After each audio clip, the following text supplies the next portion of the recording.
D'accord. Alors, aujourd'hui, on va travailler pour la première fois avec vous un algorithme de classification. Et on va commencer avec l'algorithme d'arbre de décision. Alors, j'aimerais bien commencer par un petit rappel avant vraiment d'entamer l'algorithme arbre de décision. Le data mining, c'est-à-dire ce module qu'on est en train de traiter ensemble, c'est une discipline, hein, le data mining, c'est-à-dire la fouille des données. En français, on dit data mining, c'est-à-dire fouille des données. Ou bien l'apprentissage automatique, machine learning, d'accord? Ou bien l'apprentissage profond, deep learning. Ces trois disciplines se trouvent à l'intérieur d'une grande discipline qui s'appelle intelligence artificielle. Voilà. Après, quand on parle du machine learning, d'accord, apprentissage automatique, on trouve trois branches. Il y a la branche qui traite les réseaux de neurones, soit les réseaux de neurones shallow, c'est-à-dire peu profonds, où tu trouves quelques couches, une couche d'entrée, une couche au milieu et une couche de sortie. Il y a aussi les réseaux de neurones vraiment profonds. On va traiter les réseaux de neurones et les réseaux de neurones profonds, j'espère, à la fin de ce module. Il y a l'apprentissage renforcé. L'apprentissage renforcé, la machine peut apprendre sans besoin de données. Pourquoi? Car la machine peut simuler ces données avec des générateurs de nombres aléatoires. D'accord? Donc, on n'est pas comme en machine learning classique. Donc, en machine learning classique, qu'est-ce qu'on trouve? On trouve de l'apprentissage non supervisé et de l'apprentissage supervisé. OK?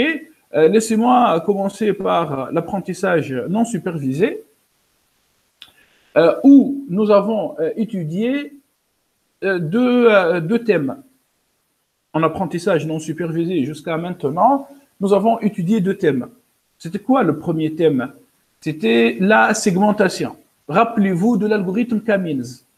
Nous avons étudié l'algorithme K-means, K moyenne mobile. C'est un algorithme qui permet de réaliser une segmentation, un regroupement, une agrégation des données. Voilà, c'est illustré ici. Puis, en apprentissage non supervisé, on trouve la réduction des dimensions. Nous avons fait ça avec l'algorithme ACP, ou bien avec la méthode ACP, analyse par composante principale. Toi, tu prends 30 variables, tu vas réduire les 30 variables à deux variables principales, deux composantes principales contenant le maximum d'informations. Voilà. Il nous reste en fait les règles d'association. Enfin, je ne sais pas, est-ce qu'on va traiter ça demain ou bien la semaine prochaine. Les règles d'association, ça dépend bien évidemment de notre avancement aujourd'hui. Les règles d'association. Bon, ça c'était par rapport à l'apprentissage non supervisé. N'hésitez pas à me poser des questions s'il y a des choses qui sont un peu obscures pour vous. Maintenant, je passe à l'apprentissage supervisé. On trouve deux thèmes, c'est-à-dire hyper importants en apprentissage supervisé, la classification et la régression. La classification et la régression. Attention, l'école française en analyse des données appelle clustering classification. Et cette école française appelle aussi classification discrimination. Nous, on ne va pas utiliser ces termes. On va travailler comme les Américains. Les Américains, l'apprentissage supervisé, ils appellent la classification classification. Voilà, tout simplement. Donc, classification et régression. Allez, sans perdre du temps, je commence à vous dire qu'est-ce que ça veut dire classification. La classification, c'est la tâche la plus, disons, la plus utilisée et la plus répétitive dans les activités de data mining de nos jours. C'est-à-dire, toi, un autre jour, quand tu vas essayer d'analyser des données, tu vas faire beaucoup de classification. Tu vas réaliser plein de classifications. La classification, par exemple, si on prend notre problème de désaxement des clients, si on prend le problème de désaxement des clients, la classification permet de classer les clients entre quoi et quoi? Entre bon client, c'est-à-dire un client qui ne va pas quitter le service. Quand je prends le problème de désaxement des clients, désaxement, churn problem, il y a deux possibilités. Soit le client, il va quitter l'entreprise, ou bien il va quitter la banque, ou bien il va quitter le service. Par exemple, dans le cas d'un opérateur téléphonique, Tunisie Télécom, Orange, enfin Ooredoo par exemple, il est très probable que le client change d'opérateur téléphonique. Et quand un client change d'opérateur, l'opérateur va perdre de l'argent. Alors, le désaxement des clients, c'est un problème très récurrent utilisé ou bien étudié par ces opérateurs téléphoniques. Bref, la classification permet de classer les clients entre bons clients, c'est-à-dire un client qui va rester dans le service, et mauvais client, un client qui va quitter. Tu vois, il s'agit en fait d'une classification binaire. 0 ou 1. 0 ou 1. Classification binaire. Bien évidemment, il existe en fait une classification multiclasse. C'est-à-dire, prends-toi l'exemple du jus d'orange. Nous avons analysé ce fichier en ACP. En jus d'orange, tu peux avoir un jus d'orange de très bonne qualité, un jus d'orange de bonne qualité, un jus d'orange de qualité normale et un jus d'orange de très mauvaise qualité. Regarde, il existe plusieurs catégories. Donc, très bonne qualité, on va dire 7. Bonne qualité, on va dire 6. 5, 4. Donc, tu finis par 6, 7, 5, 4, 3. C'est une classification avec plusieurs catégories. Multiclasse ou bien avec plusieurs catégories. Bon, dans le problème, par exemple, du désaxement des clients, ce problème, qu'on va le traiter à l'aide d'une classification binaire.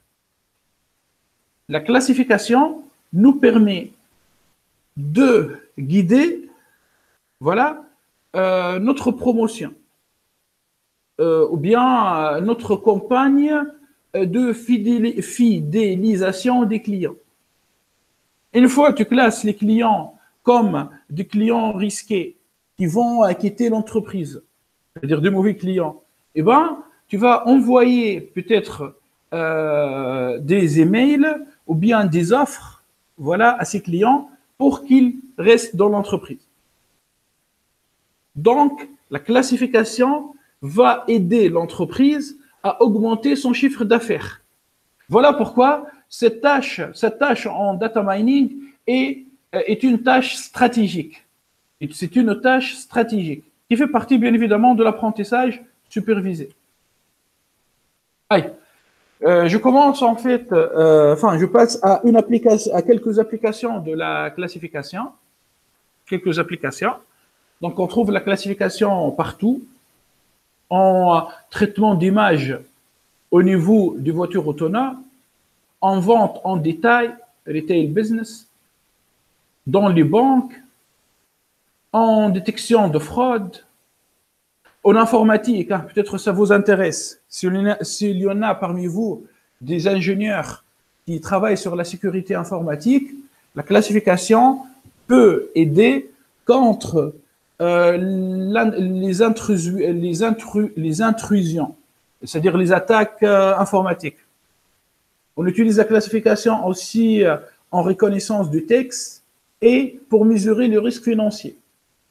Allez, je commence à partir du début.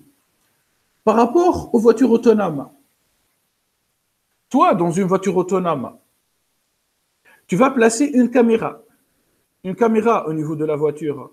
Cette caméra commence à filmer la scène devant la voiture.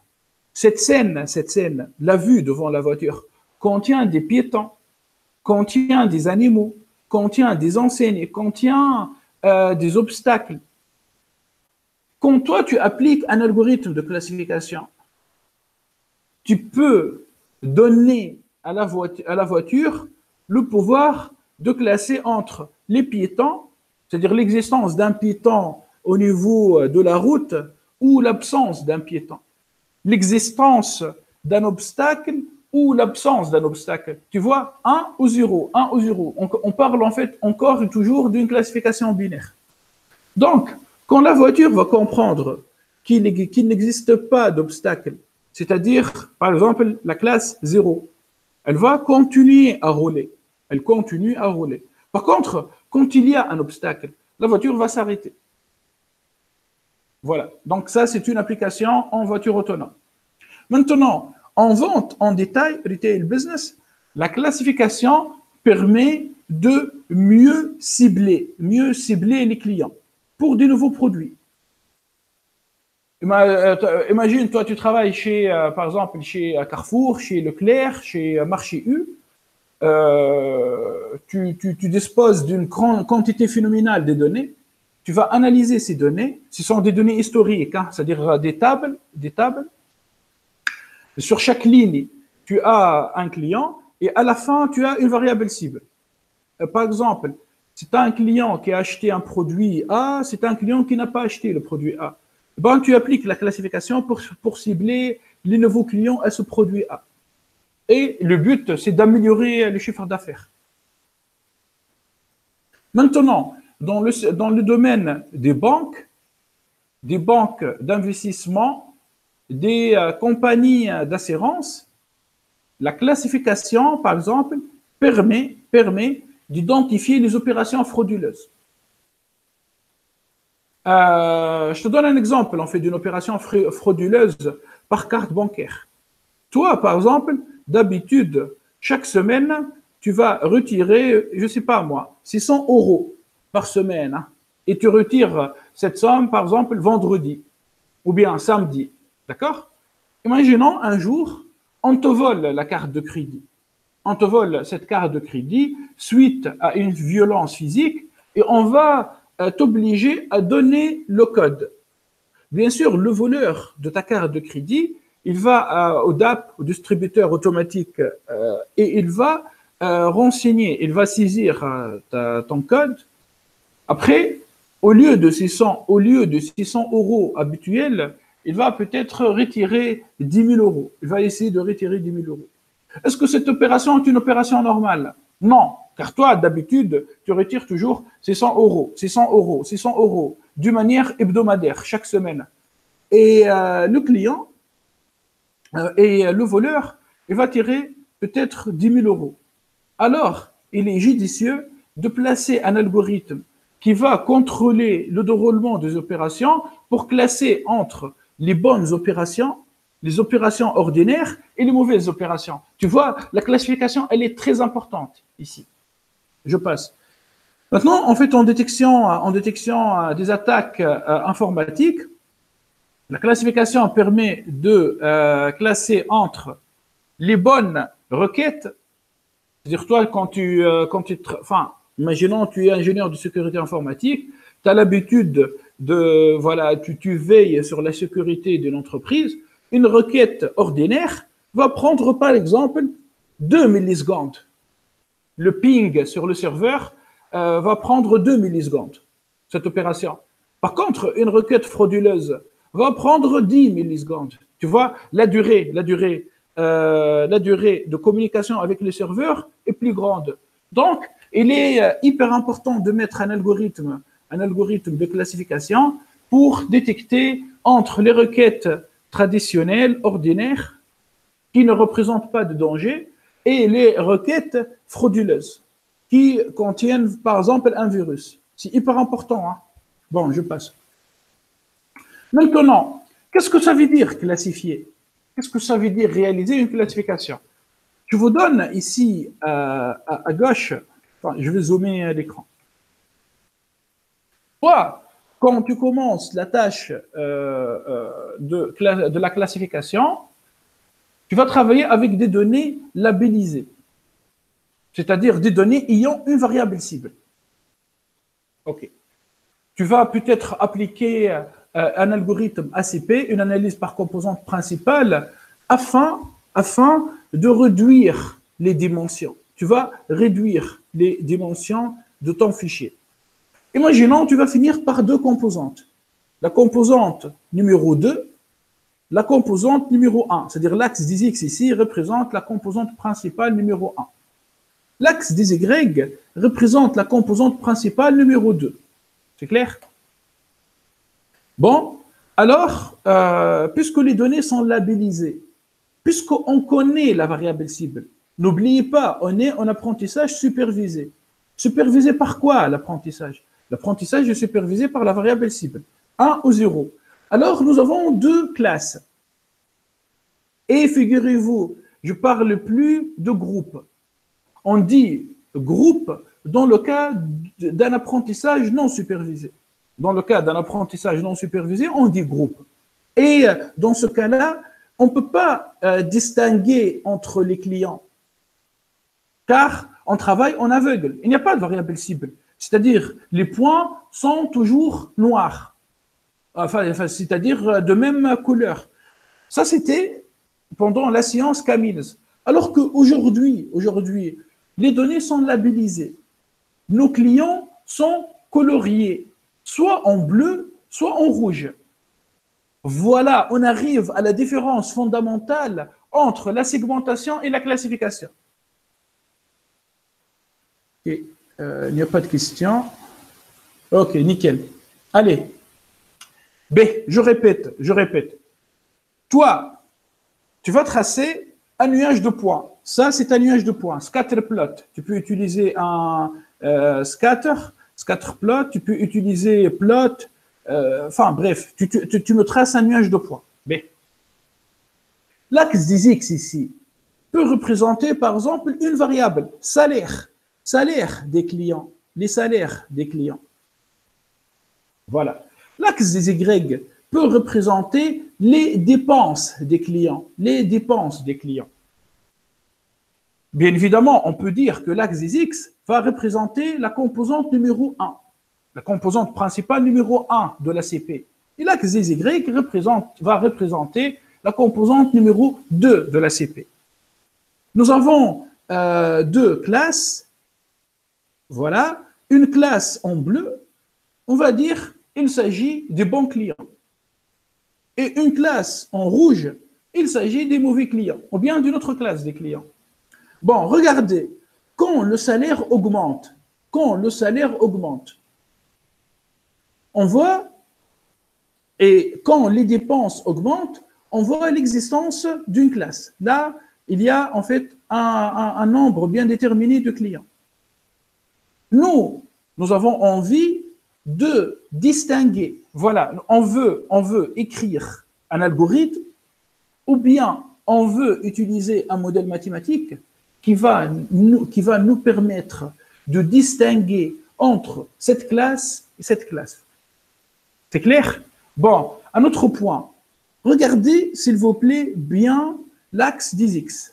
L'axe des X ici, on trouve, par exemple, par rapport au salaire, on trouve 0, 2, 4, 6, moins 2, moins 4. Vous allez me dire, qu'est-ce que ça veut dire un salaire est égal à moins 2? Qu'est-ce que ça veut dire un salaire est égal à moins 4? Toi, peut-être ton salaire, c'est 5 000 € par mois. Eh bien, pourquoi ici tu trouves des valeurs négatives? En effet, nous avons réalisé un rescaling, une remise à l'échelle.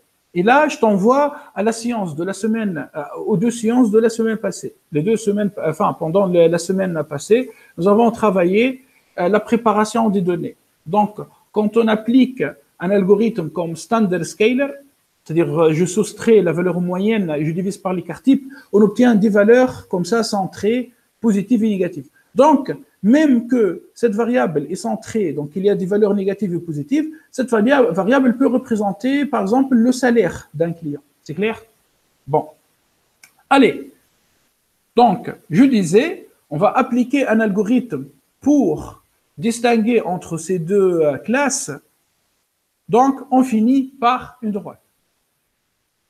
Allez, pour résumer, afin de résumer, classifier,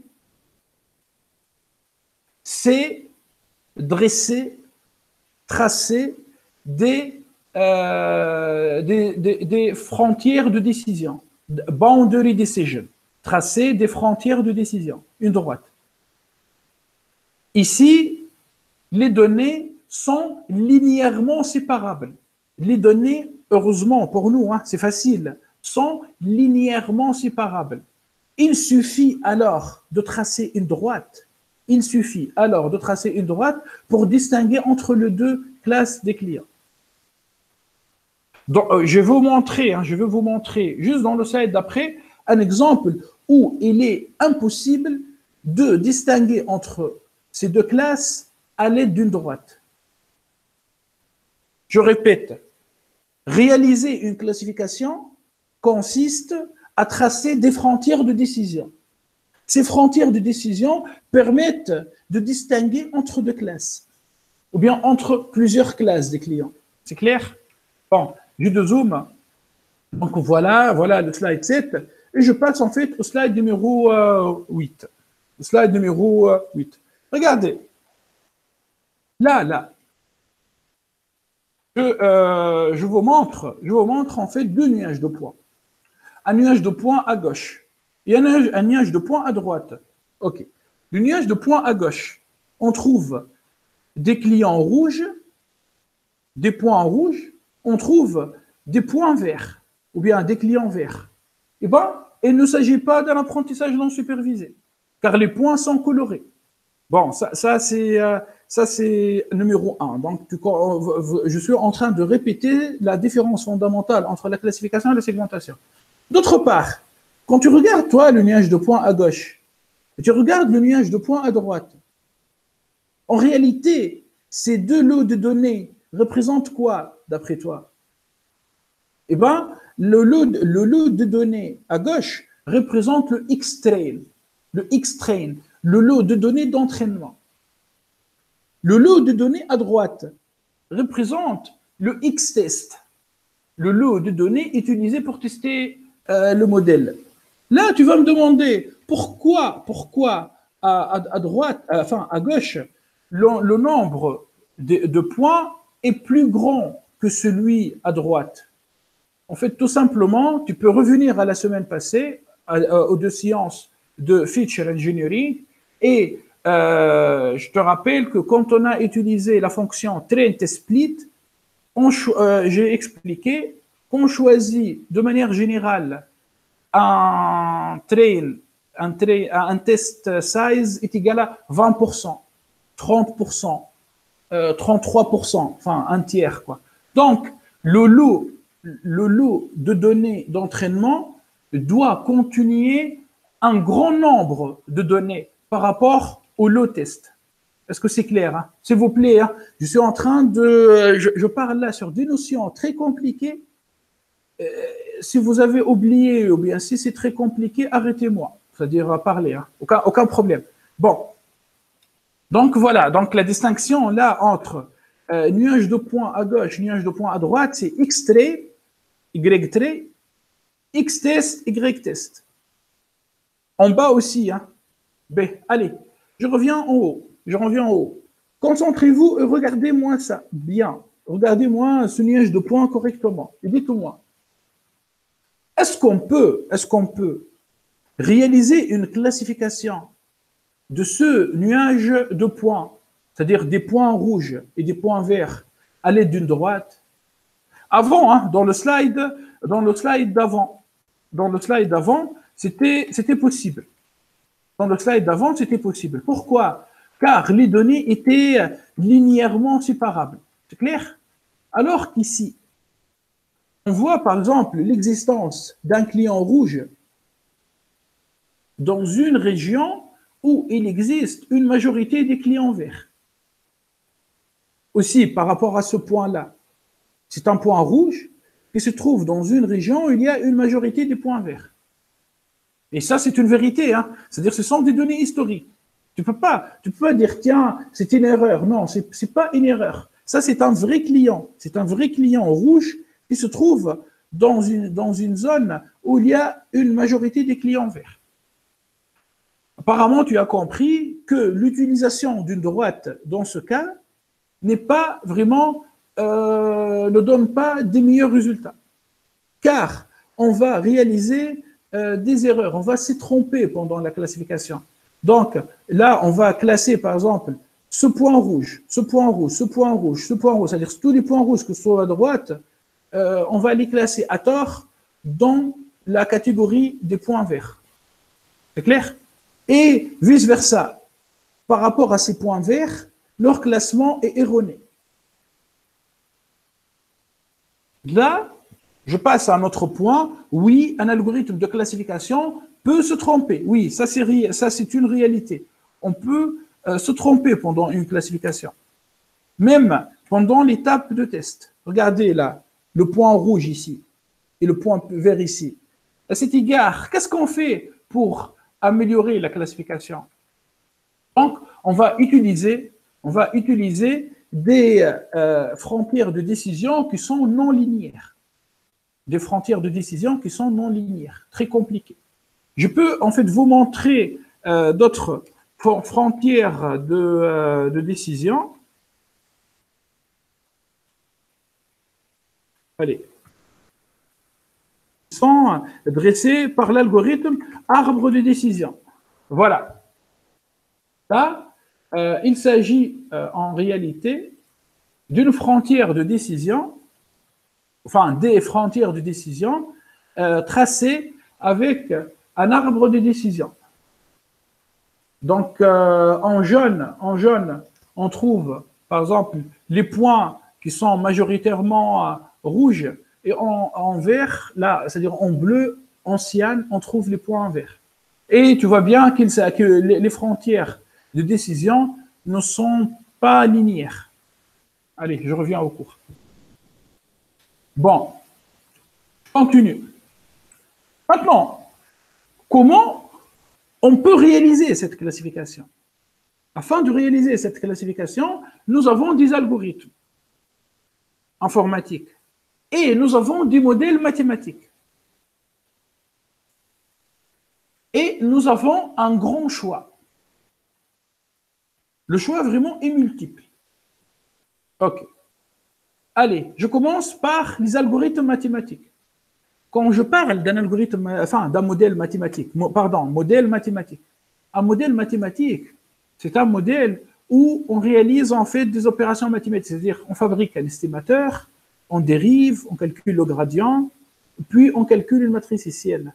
Donc il y a quand même beaucoup de notions mathématiques. Par exemple, l'algorithme, le modèle régression logistique est un modèle mathématique.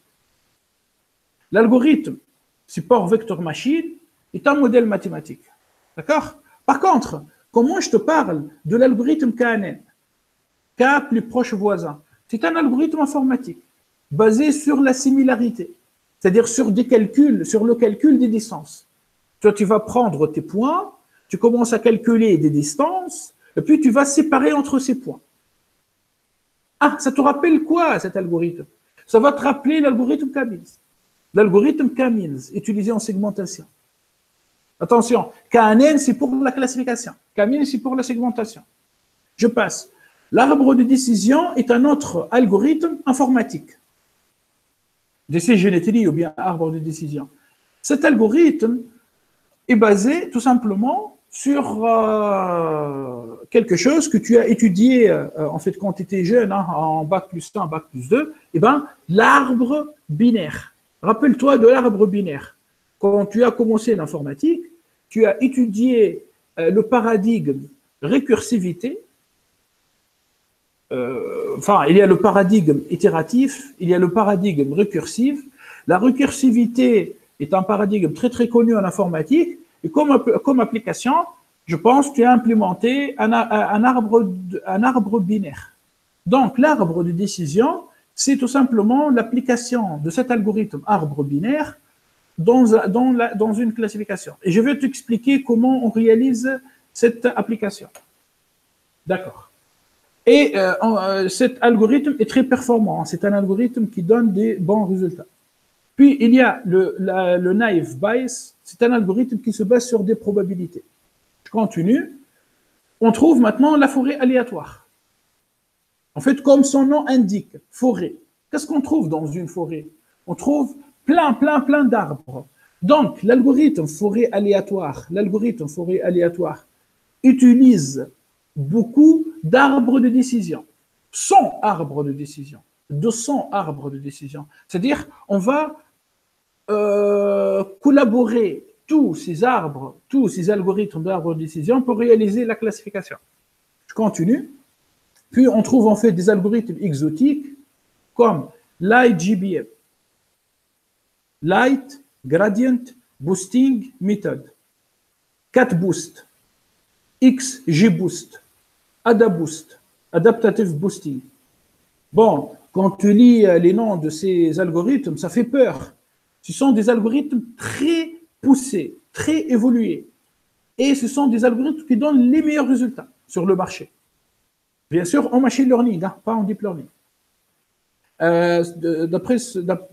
CatBoost, c'est un algorithme développé par chez Microsoft.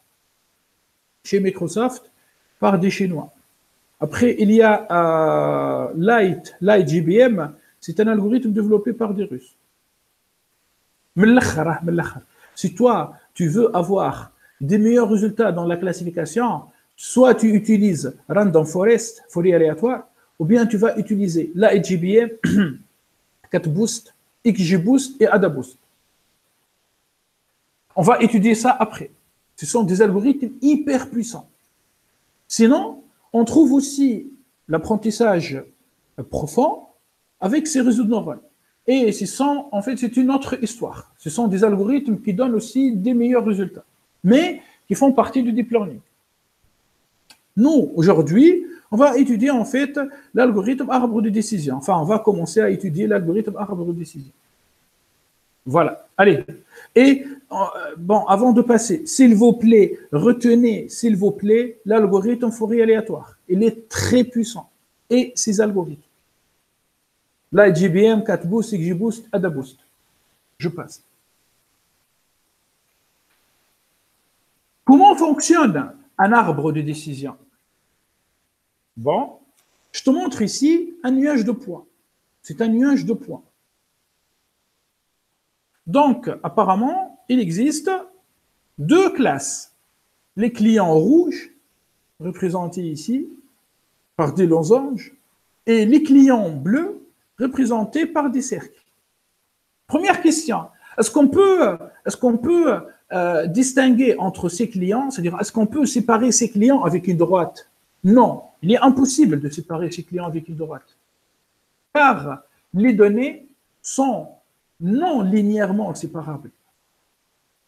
À ce niveau, si toi tu es très bon en fait en machine learning, en data mining, tu peux me dire je peux réaliser une opération, une transformation non linéaire. C'est-à-dire je change l'espace de phase où ces clients sont représentés pour trouver un espace de phase où je peux passer une droite. Oui, tu as le droit. Mais j'aime pas discuter avec toi cette idée de transformation non linéaire, car on est au début du module. On verra ça un autre jour. Pour l'instant, nous avons des données non linéairement séparables et on veut appliquer une classification. Alors, l'application de l'arbre de décision permet de dresser des frontières de décision, decision boundaries, frontières de décision. Regardez-moi cette frontière. C'est une droite. Y égale à une constante. Y est égal à une constante. C'est une droite horizontale. Je peux te donner une explication de cette droite. Par exemple, si les dépenses du client dépassent 30 000 €, on obtient ces clients. Si les dépenses des clients sont inférieures à 30 000 €, on obtient ces clients.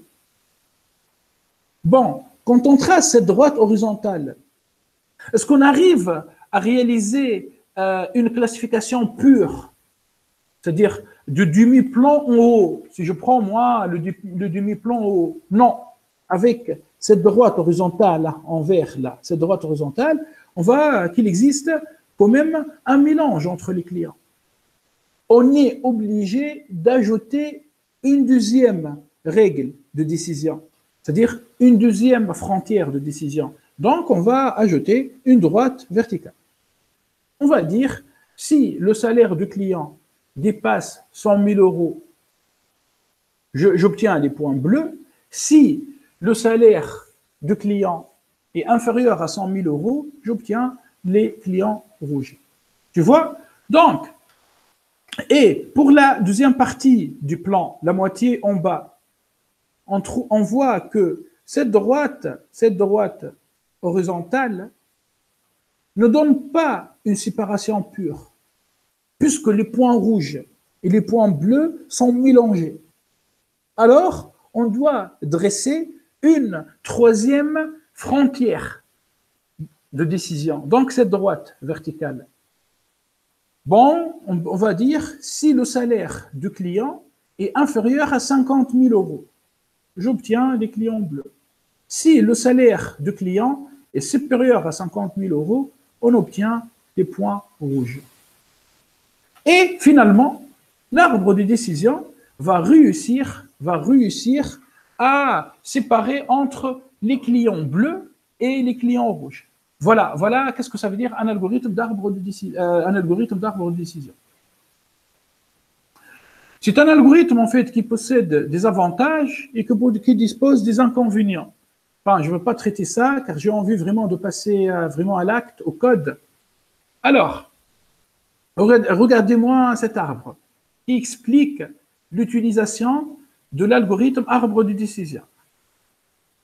Donc, c'est un algorithme qui peut être utilisé soit pour une classification, soit pour une prédiction, c'est-à-dire régression. Bon, je vais expliquer la classification. Si la variable cible dispose de deux catégories, dans ce cas-là, qu'est-ce qu'on va faire? Bon, on va utiliser en fait un algorithme d'arbre de décision ordinaire. Par contre, si la variable cible contient plusieurs catégories, 1, 2, 3, 4, hein, ce n'est pas 0 ou 1, ou bien 1 ou 2, hein, 1, 2, 3, 4, 5, 6, on va utiliser une implémentation très très connue de l'arbre de décision qui s'appelle C4.5. Voilà. Et tu vas finir par un arbre similaire à un arbre binaire, donc à cette structure algorithmique très très connue. Qu'est-ce qu'on trouve dans un arbre? On trouve une racine, on trouve des nœuds, donc ça c'est un nœud, une racine. On trouve aussi des feuilles. Les nœuds terminaux, ce sont des feuilles. On appelle ça des feuilles. Et puis, on trouve des flèches, des arcs. Sur ces arcs, on va retrouver nos règles de décision. Voilà. Maintenant, question. Comment un algorithme d'arbre de décision peut réaliser sa classification? En effet, il se base sur un critère. En réalité, il existe deux critères. Le premier critère, ça s'appelle entropie de Shannon. Et le deuxième critère, ça s'appelle critère de Gini. Mais, sans rentrer en fait dans des détails mathématiques, qu'est-ce qu'on va faire? On va commencer au fur et à mesure à appliquer un algorithme d'arbre de décision sur des données. Et puis, à un moment donné, en fait, on va revenir aux mathématiques. Le but pour moi, c'est de vous donner, c'est-à-dire un savoir-faire vraiment pratique pour utiliser un algorithme d'arbre de décision. Et puis, on va revenir après pour discuter les mathématiques. Aïe, s'il vous plaît. s'il vous plaît, je vous demande d'ouvrir vos fichiers Jupyter Notebook. On va commencer à coder un algorithme d'arbre de décision.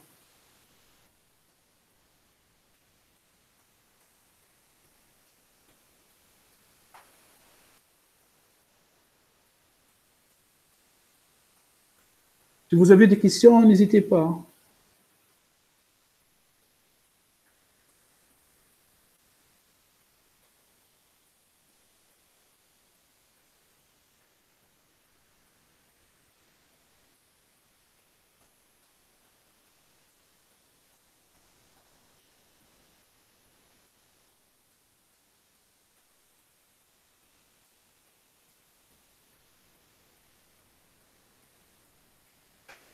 Oui, on va travailler sur le fichier de données qui se trouve dans vos boîtes email. Je pense son nom, c'est voilà. Son nom, c'est Data File Churn Problem Modeling. D'accord?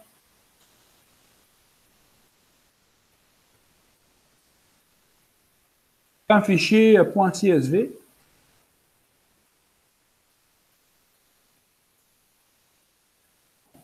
Un fichier .csv séparé par des virgules.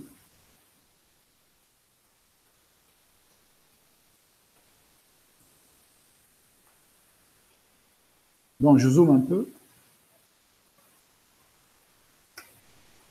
OK. Allez, je commence par charger les bibliothèques de base.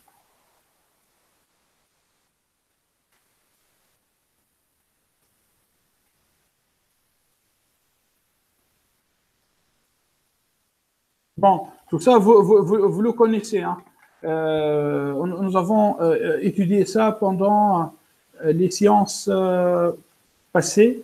Alors, je vais passer rapidement sur le code. Enfin, surtout sur le code de préparation des données. Bon, on va charger nos données. Condas read CSV. Et le fichier, ça s'appelle Data File Churn Problem Modeling.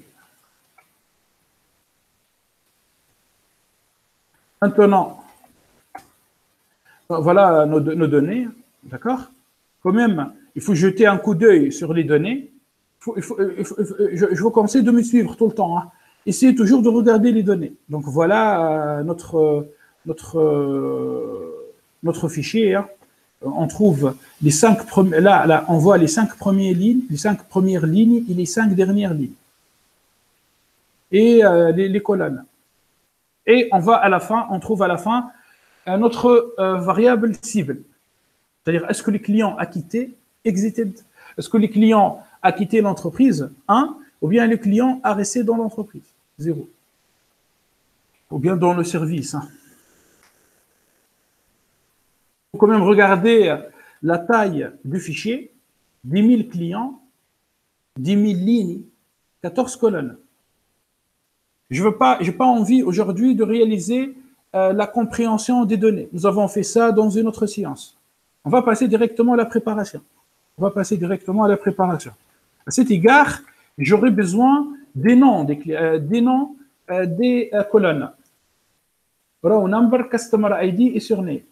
Nous avons vu que ces 3 variables ne contiennent pas de l'information. Donc, on va supprimer ces 3 variables. Donc, j'ai fait df drop columns. Je mets 2 crochets.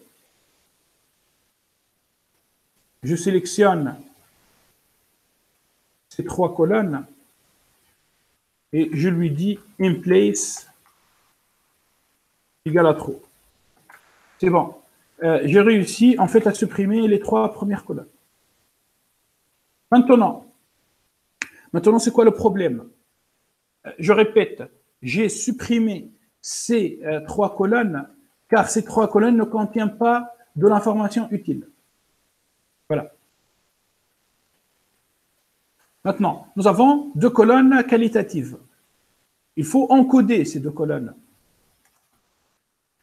Géographie et gender. France, Spain, Germany. Pour gender, c'est femme ou homme. Afin d'encoder ces deux colonnes qualitatives, je ne vais pas travailler avec scikit-learn, on n'a pas le temps. On va plutôt travailler avec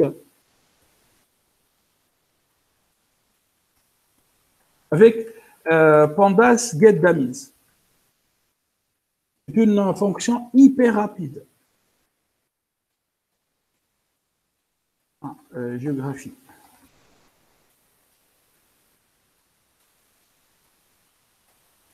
C'est bon.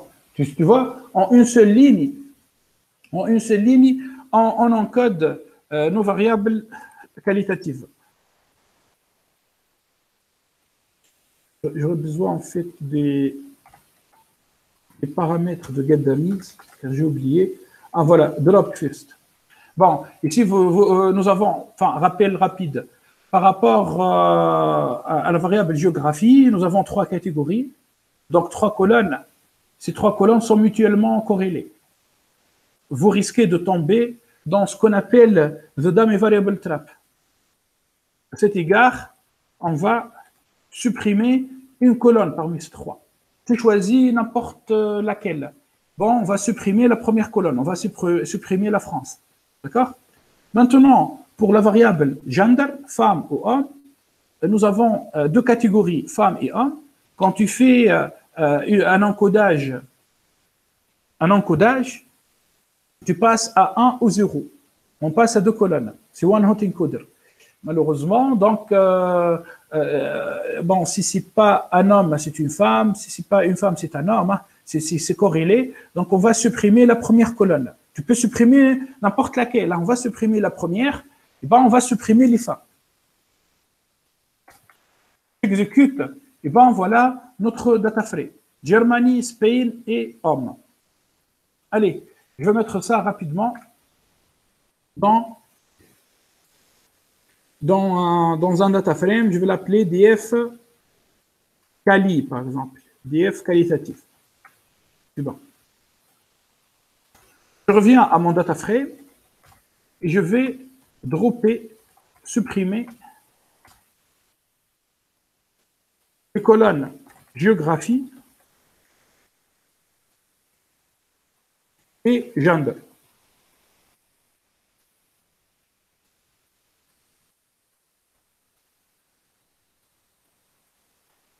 In place égale à true. Bon, c'est fait. Le travail a été fait. Tu vois. Donc, credit score, âge, teneur, OK. Et à la fin, bon, je vais dézoomer un peu. À la fin, on trouve notre variable cible. Quand même, il faut que je t'envoie ça. Shift M, c'est bon.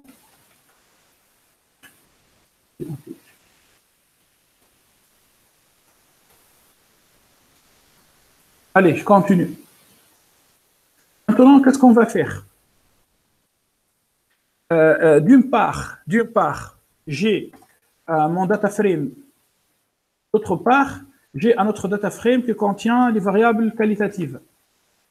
Donc, on va concaténer les deux. J'ai dit concat, nous avons fait ça la semaine passée.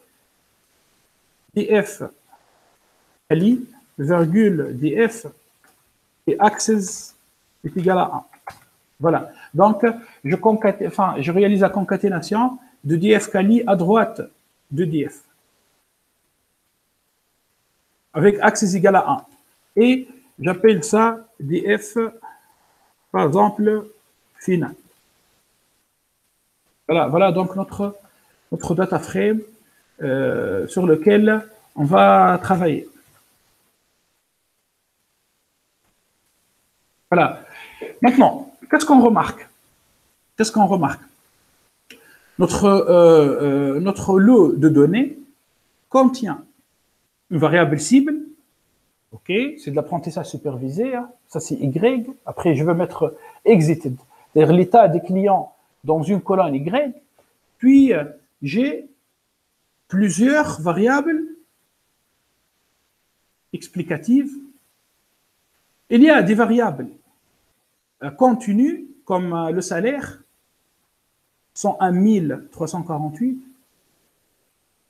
96 000 par exemple. Il y a des variables continues âge, credit score, et nous avons des variables discrètes, comme Germany, Spain, mâle, enfin, gender, quoi. Hazakar, est-ce que le client dispose, est-ce que les clients disposent d'une carte de crédit ou pas? Voilà. Attention, attention, l'application de l'ACP sur des variables mélangées, c'est-à-dire continues et discrètes, ne donne pas de bons résultats.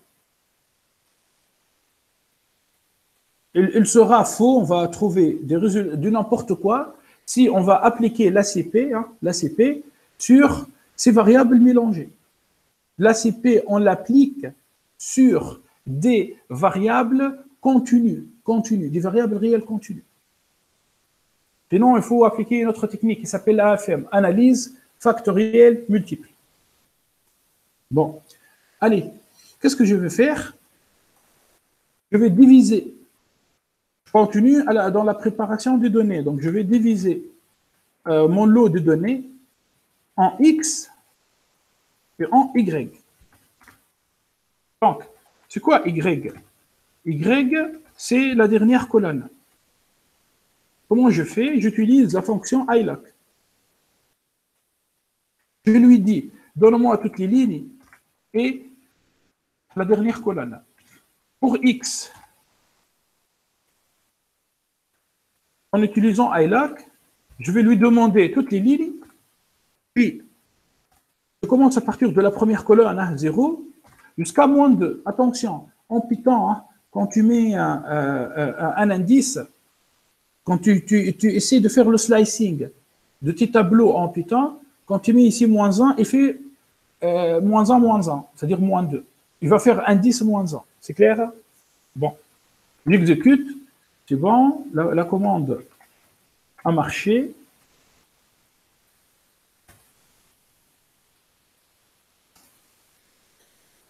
Quand je vérifie quand même ma matrice rectangulaire X, voilà. Bon, encore, je dézoome un peu. Tu vois, la matrice X ne contient plus la variable cible. Je m'arrête au salaire, à la variable salaire. Mais maintenant, qu'est-ce qu'on va faire? En fait, on va séparer X et Y en X train, X test, Y train, Y test. Allez-y. Donc, from escalier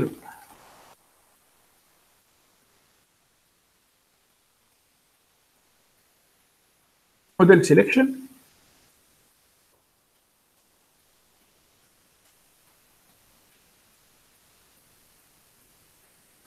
On va charger train test split.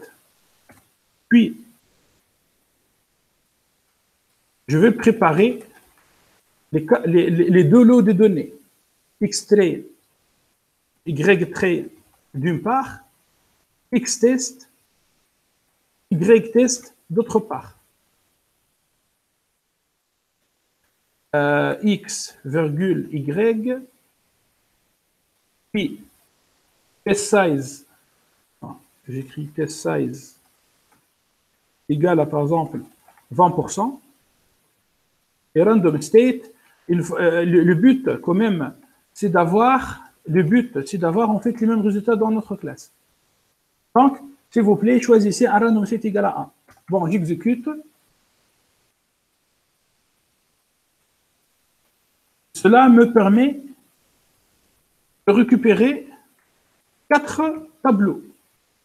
C'est très, je vais vérifier sa forme.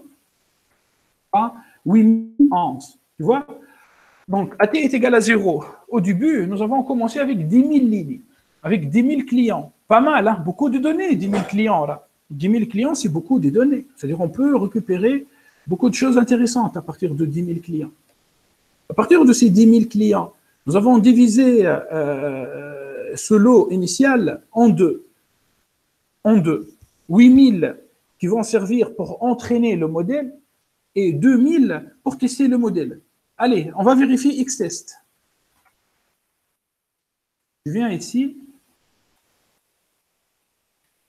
Tu vois, XS, c'est 2000 clients en colonne.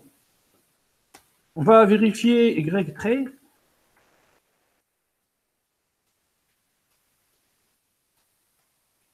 Puis, je vais vérifier Y-test et finalement, je vérifie X. Voilà. Essayez toujours, s'il vous plaît, de faire ces opérations pour vérifier la taille de vos données.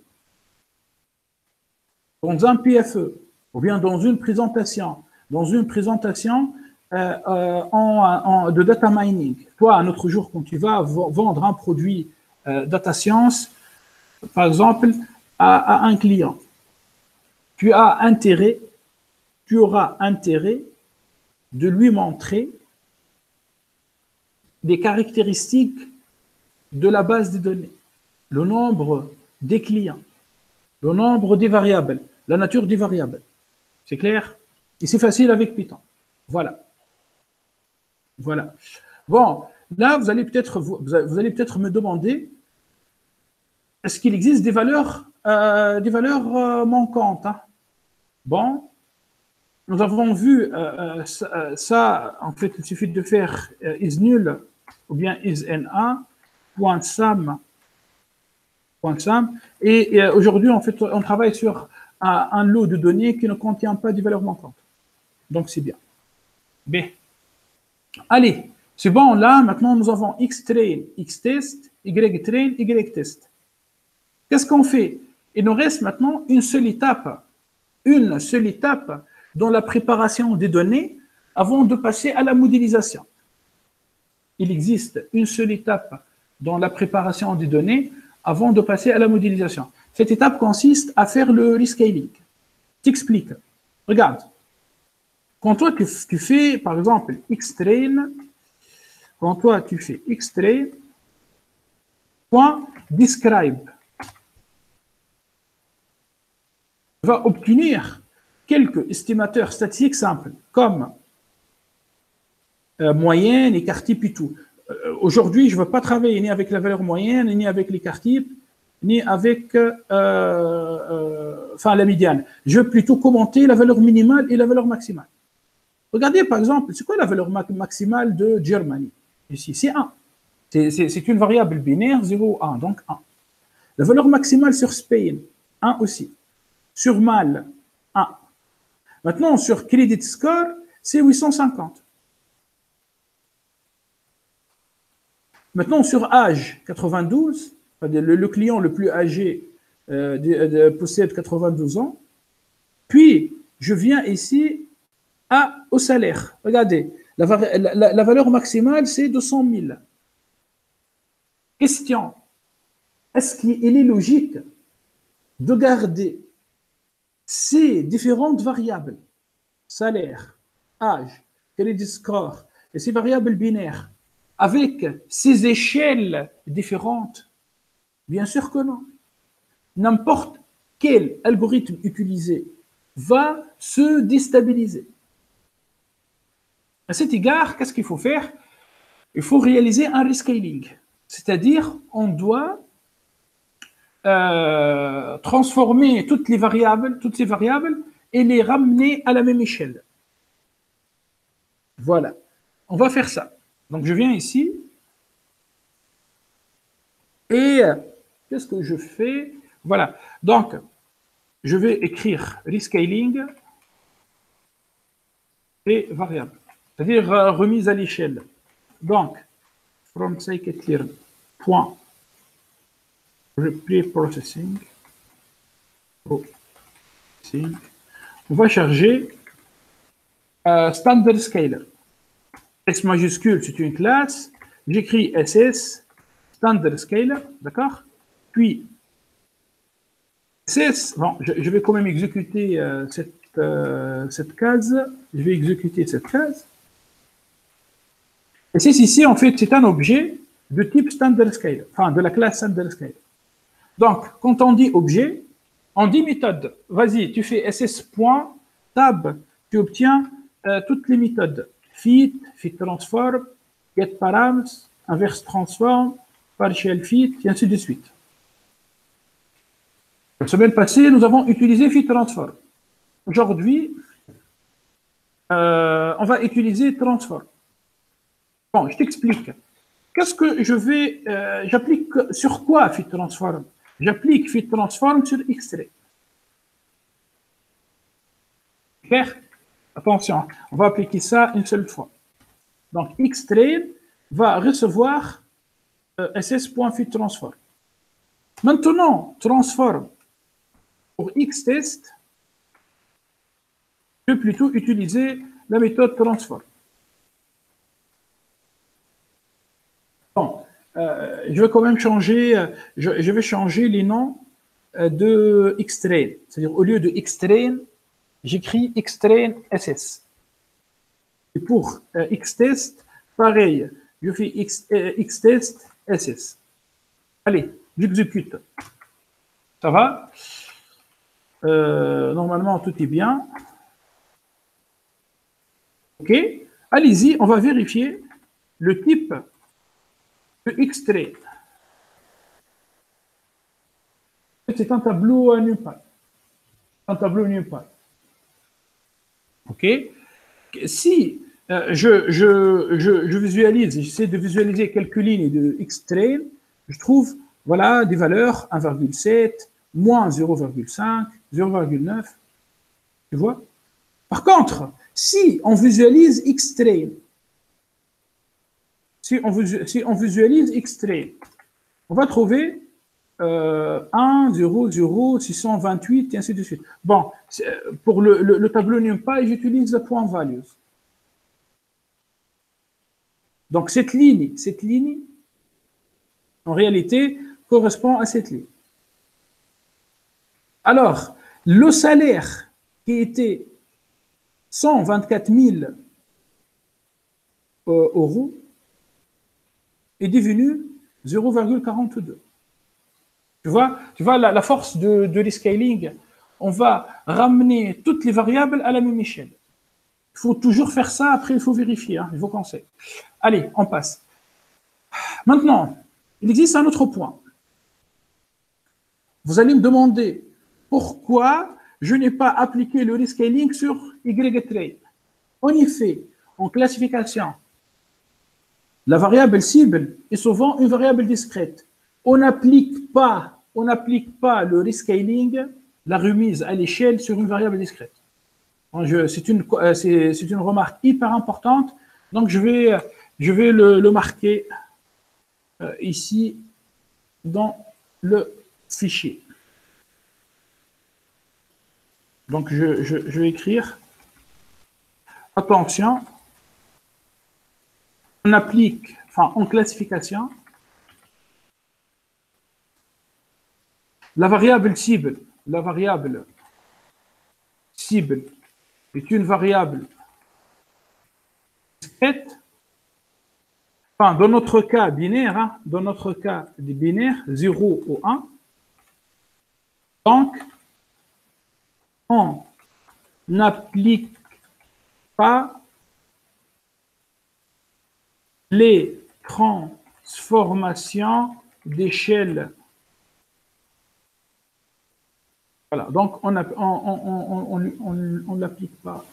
On n'applique pas. Donc on n'applique pas les transformations d'échelle à des variables discrètes. Voilà, discrètes. C'est un markdown. Hein? Attention. Je continue. Donc là, je suis content. Hein? J'ai X-train SS, X-test SS, j'ai Y-train et Y-test. Qu'est-ce qu'il nous reste maintenant? Il suffit d'appliquer notre modèle de classification. Allez, je change. Donc, je vais créer quelques cellules. Pardon. Bon, je viens ici. J'écris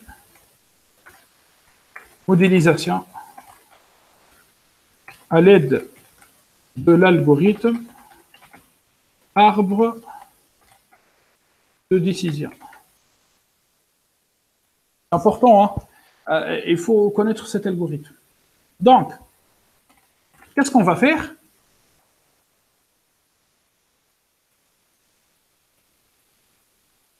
On va aller à scikit-learn et on va plutôt travailler avec le sous-module tree from scikit-learn.tree.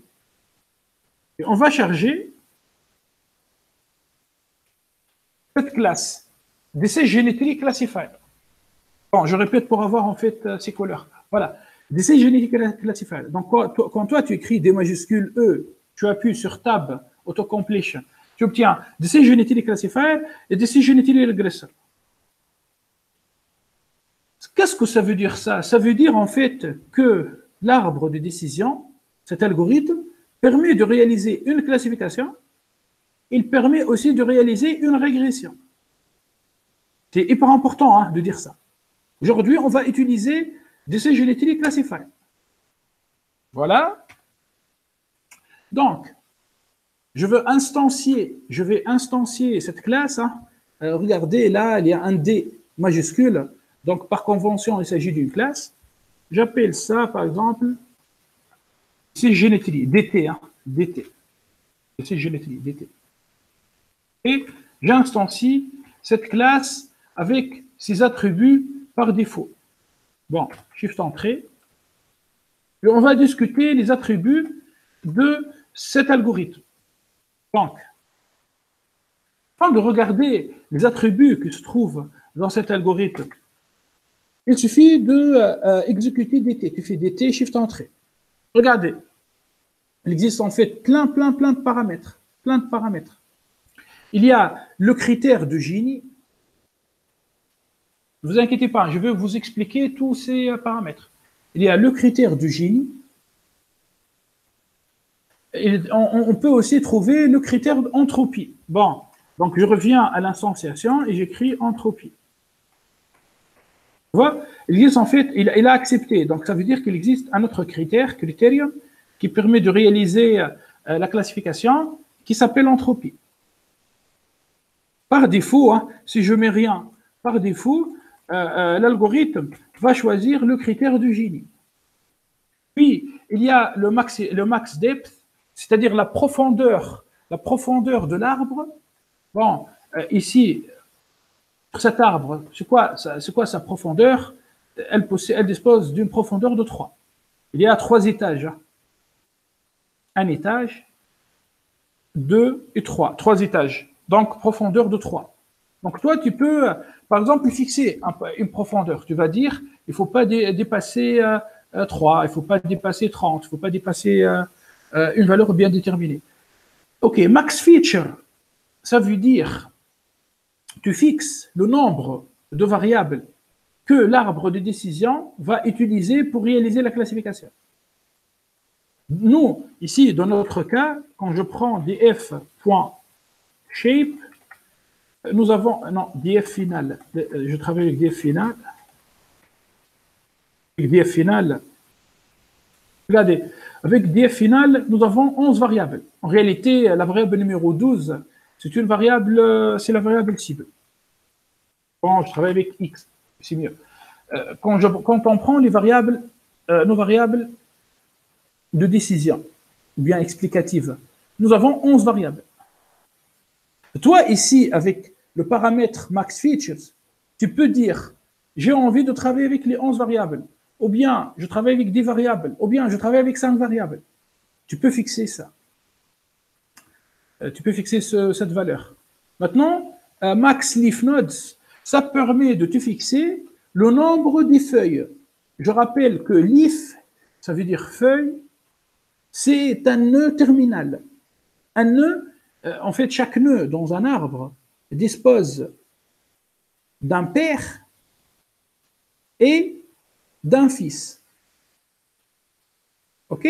Sauf la racine qui dispose uniquement des fils et les nœuds terminaux, les feuilles qui n'ont pas de fils. Donc, toi, tu peux diminuer le nombre des feuilles pour éviter un phénomène qu'on va l'appeler après surapprentissage. Overfitting. Ah, quand même, je t'écris ça, overfitting. En effet, en effet, afin d'améliorer la classification, il faut bien régler ces paramètres. À ce niveau, tu vas me demander, tu vas me dire, comment je fais pour fixer ces paramètres d'une manière idéale? Bon, tu vas faire ce qu'on appelle une recherche sur grid search. Tu prends ces paramètres, tu vas les varier, par exemple, pour alpha 0, 0,25, 0,01 jusqu'à 1, puis tu appliques l'algorithme une fois, deux fois, trois fois, quatre fois avec plusieurs paramètres, et finalement, tu vas calculer un score et tu gardes la configuration des paramètres qui te donnent le meilleur score. C'est clair? Bon, j'ai préparé en fait un TP et je vais vous montrer le code après. Mais bon, pour l'instant, on va continuer sur cet exemple. Allez, bon, je vais changer pour l'instant critérium vers entropie. Donc, regardez ici, quand je visualise l'objet d'été, j'obtiens ici entropie.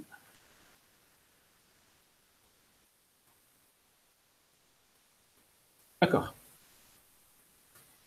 Maintenant, vous allez me demander, c'est quoi cette histoire d'entropie? Bon, je vais vous donner en fait la formule de l'entropie. Donc, la formule de l'entropie de Shannon. Shannon, c'est un mathématicien américain qui a travaillé beaucoup sur la théorie d'information. Donc, l'entropie, simplement, c'est quoi? Enfin, imaginons, on travaille avec deux catégories. Donc, il y a un signe moins déjà. P1 fois log à base de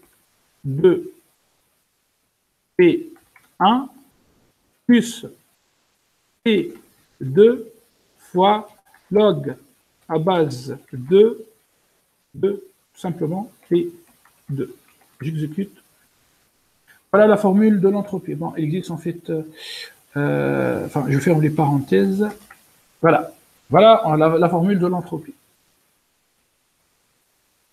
Donc ici, il faut que je mette encore de parenthèses, là aussi. Encore. On cherche toujours à minimiser l'entropie. Car l'entropie mesure le désordre. Cette quantité mesure le désordre. En arabe, le désordre, c'est-à-dire al-fawda. Plus le désordre est faible, plus l'information est grande, mieux c'est. Donc le but de l'algorithme arbre de décision, c'est quoi? C'est d'augmenter en fait l'information à l'intérieur de l'algorithme. On va à chaque fois essayer de maximiser l'information. Donc minimiser l'entropie. Donc ça, c'est par rapport à l'entropie de Shannon. Et bien, si toi tu veux travailler avec l'entropie, tu viens ici, tu fais critérium égal à entropie. Maintenant, par rapport à l'indice du Gini, hein, la formule de l'indice de Gini, c'est facile, très facile. Hein. Tu fais 1 moins la probabilité de la catégorie numéro 1 moins la probabilité de la catégorie numéro 2. Voilà la formule. Voilà la formule, grosso modo, de l'indice de Gini. OK. Bon, je t'envoie ça quand même, c'est en markdown.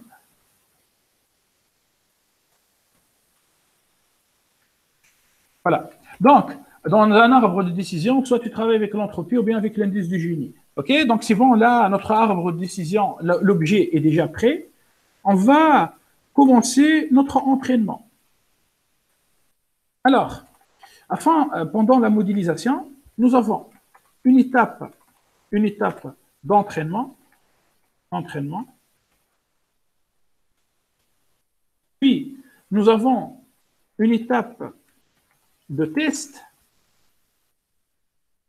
c'est-à-dire où on va appliquer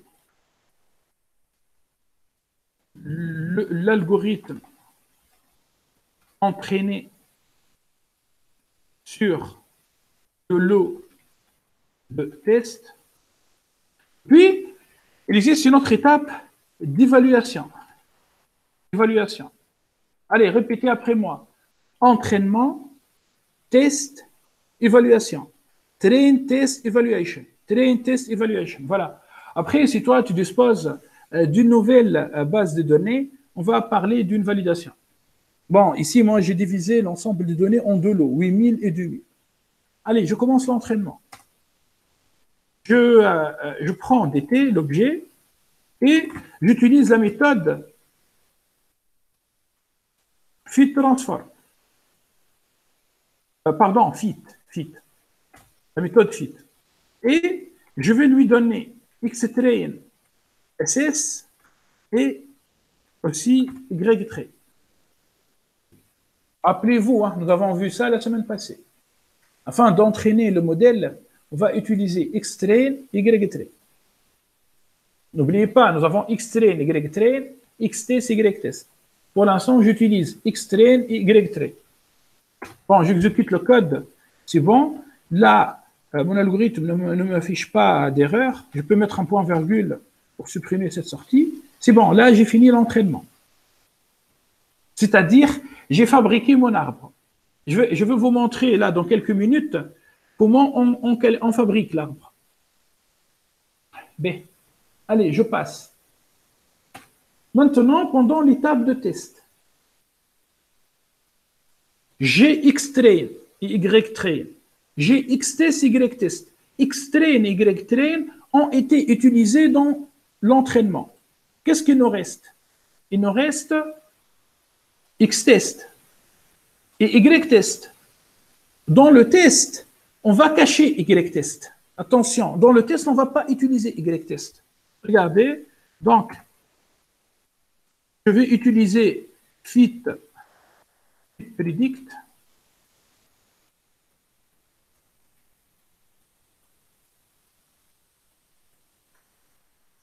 Predict.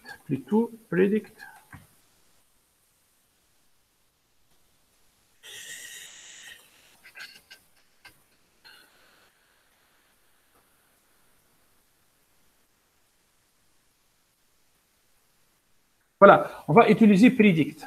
On va utiliser predict sur xtest ss. J'exécute, j'obtiens un tableau qui contient des 0 et des 1. Je vais envoyer ce tableau,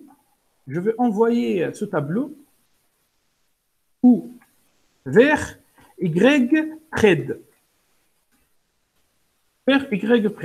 Et allez, on commence à travailler maintenant. Ypred, il contient combien de valeurs? Il contient 2000 valeurs.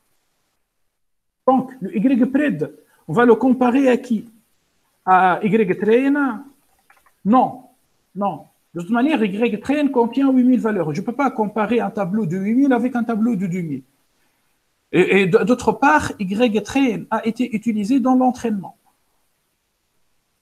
Donc, nous, on va comparer ypred à ytest. Donc, le ytest contient 2000 cases qui correspondent à nos 2000 clients en test, ypred aussi. Regardez comment on réalise en fait la comparaison. Je fais ypred et je réalise un test logique égal. J'exécute, donc j'obtiens des true et des false. True, qu'est-ce que ça veut dire true? True, c'est-à-dire quand le client ou bien quand l'algorithme a prédit la catégorie de client. C'est-à-dire, si le client est un bon client, et l'algorithme il a prédit que c'est un bon client, on obtient ici true. Si le client est un mauvais client, et l'algorithme il a prédit quand même qu'il s'agit d'un mauvais client, on obtient true. Dans le cas inverse, on obtient false. C'est clair? Donc toi, tu peux utiliser ce test logique. Égal hein, en Python. Enfin, juste là, puisqu'on fait du Python, enfin, quand tu mets point d'exclamation égal, c'est l'autre test. Mais bon, pour l'instant, c'est égal. N'oubliez pas que true et false, ce sont des variables binaires. Hein. Donc, on peut additionner. On va calculer le nombre de prédictions correctes par notre algorithme. Et ben, on trouve 1575 prédictions correctes. Bon, quand même, il faut que je vous envoie ce code.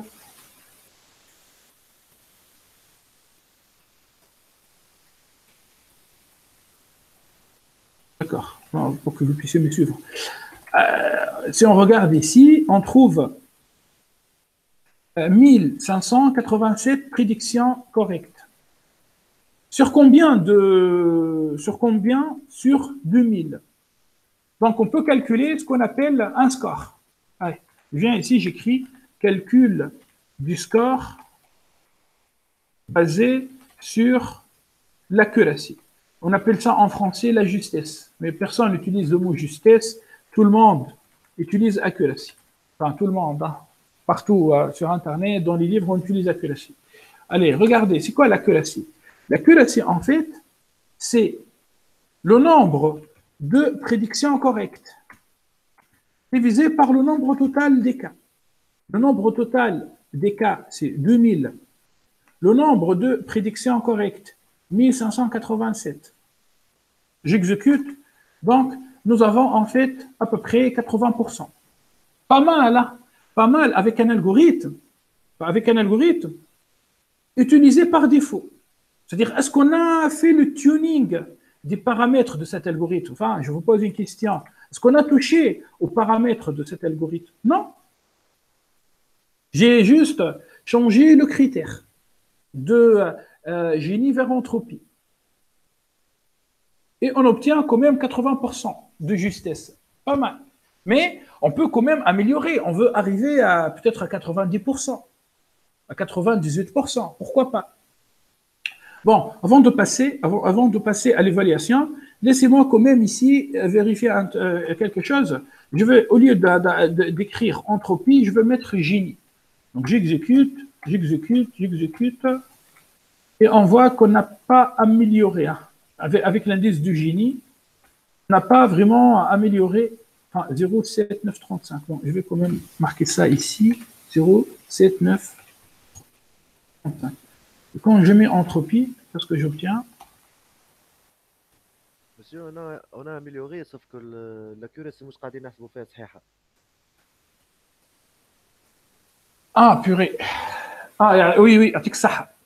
Merci, hein, merci. Ma tête est. Merci. Barakallahu fik, Atik Saha. Merci. Voilà, on a amélioré. Attends, avec. Je répète. Ah, je mets génie. Indice du génie. J'exécute. J'obtiens 1589 avec l'indice du génie. Je calcule l'accuracy. Je trouve 0,7945. Bon, je veux marquer ça ici. 0,945. Avec génie. C'est avec génie. J'ai la tête dans le nuage, quoi. Je comprends rien aujourd'hui. Bon, mais, au lieu du génie, là, on va mettre entropie. J'exécute. J'obtiens ça. 7. Et j'obtiens cette valeur. 0,7935. Versus entropie. Tu vois? Bien évidemment, Yajmea, bien évidemment, si toi, tu commences à jouer sur ces paramètres, ils ont comme comment changer ces paramètres. Ah, c'est une obligation, hein, il faut faire ça. Si toi, tu commences à faire le tuning, et voilà, وقاعد تبدل في لي بوتون تاعو. يسميوها هذيا هايبر بارامتر tuning. D'accord? Eh ben, on va améliorer encore et encore notre algorithme. B. Je pense que... Mais merci, hein, les étudiants qui interviewent, merci beaucoup. Allez, je mets. Donc, c'est bon, là, nous avons utilisé l'accuracy pour vérifier. Maintenant, on va passer à l'évaluation. Dans l'évaluation d'un algorithme de classification, on trouve plusieurs métriques. Nous, qu'est-ce qu'on va faire? En fait, on va travailler. On trouve déjà ces métriques. Ces métriques, on les trouve dans un sous-module qui s'appelle matrix. D'accord? Matrix. Et on va charger confusion matrix. Une matrice qu'on appelle matrice de confusion. Confusion de qui? Peut-être c'est ma confusion par rapport à entropie génie. Non, c'est la confusion de l'algorithme pendant la prédiction. OK?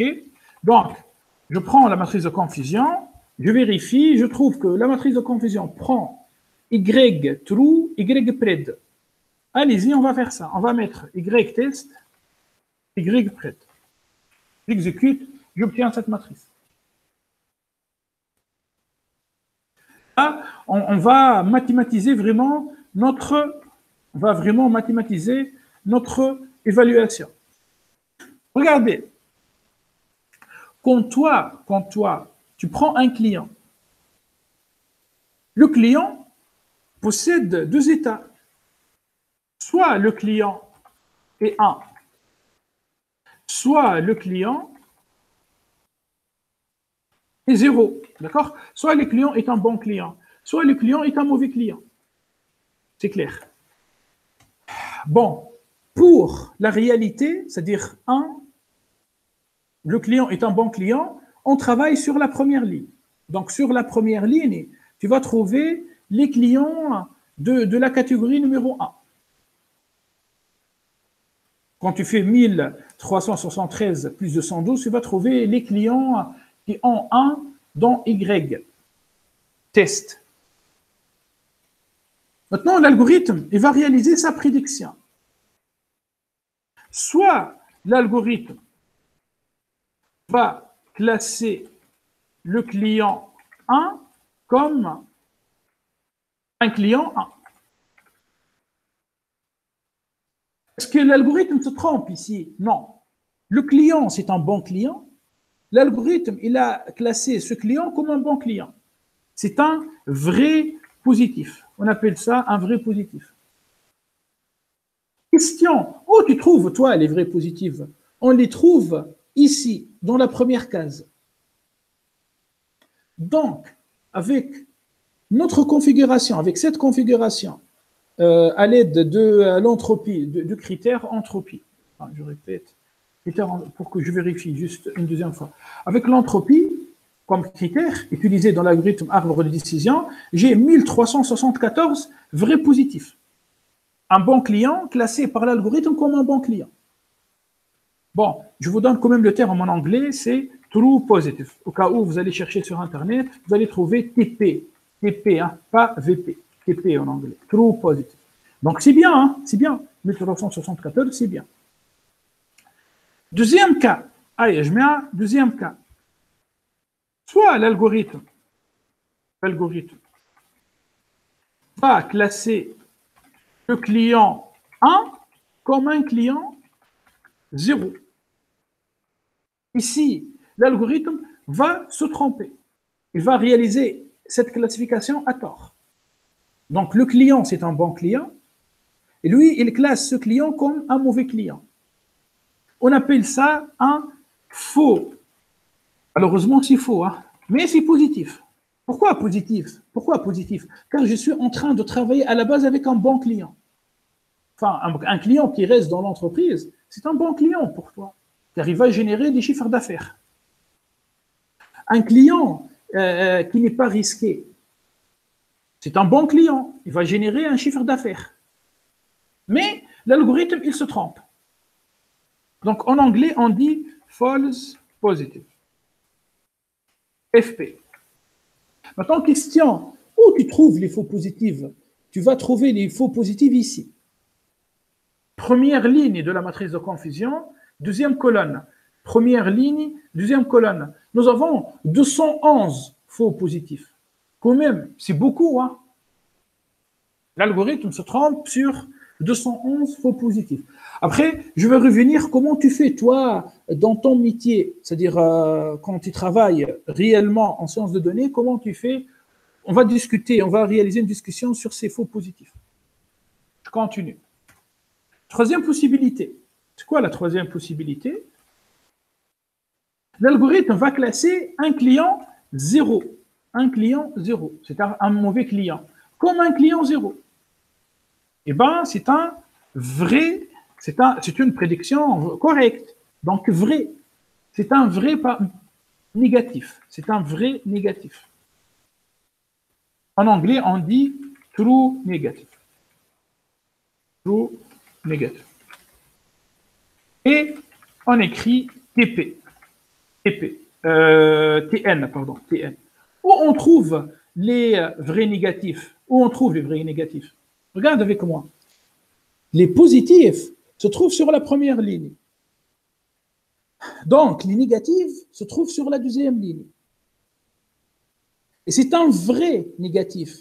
Vrai négatif. Donc ici, 207.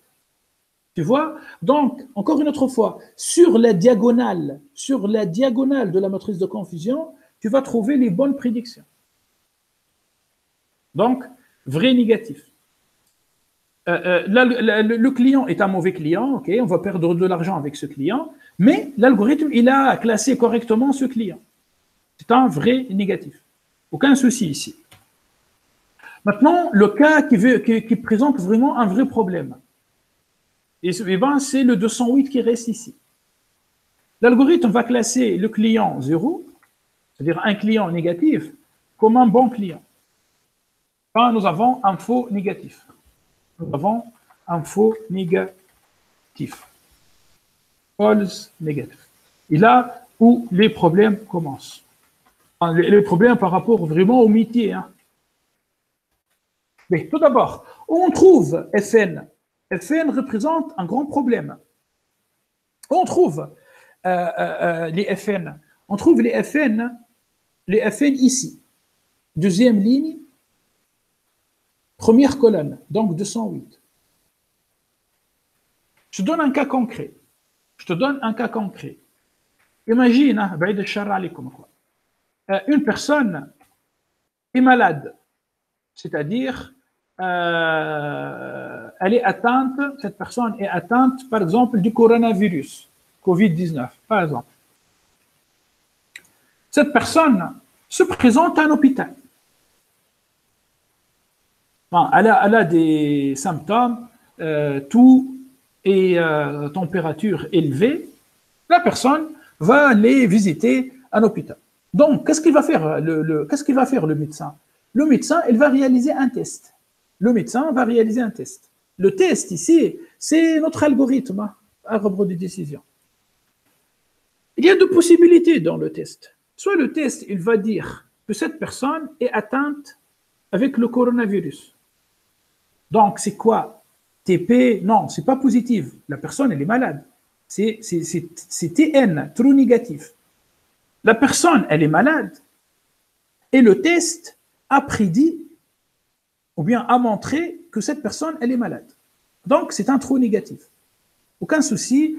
Le médecin demande en fait aux infirmiers de ramener cette personne à l'intérieur de l'hôpital pour des soins. Deuxième possibilité, et ça c'est la possibilité qui pose vraiment des problèmes. Le test se trompe.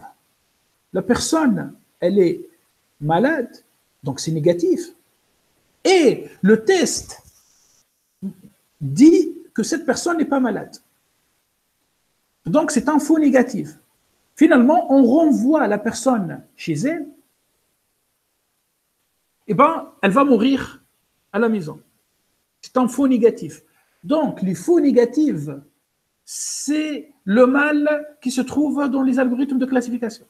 C'est-à-dire, toi, tu prends un mauvais client, un client risqué, Ton algorithme classe ce client comme un bon client. Tu vas lui accorder un crédit. Et lui, il est risqué. Il n'a pas les capacités à rembourser le crédit. Ben, que se passe-t-il? Le client ne rembourse pas le crédit. La banque va engager une autre opération ou bien un autre process qui s'appelle recouvrement. En fait, toi, avant de donner le crédit, on parle du scoring des clients d'une banque. On a un peu travaillé sur ça. Une fois on donne le crédit, on passe au recouvrement. Dans le recouvrement, on va essayer de contacter le client. On va perdre de l'argent. On va envoyer des emails au client. On va perdre de l'argent. On va envoyer des personnes. Au Maroc, on envoie des personnes, des personnes physiques aux clients qui ne retournent pas leur crédit. On va perdre de l'argent. Puis on va passer au contentieux. Tu envoies un huissier de justice. Un huissier de justice en Tunisie bouge avec 120 dinars. Enfin, une visite, c'est 120 dinars minimum. Et puis, tu vas passer un avocat.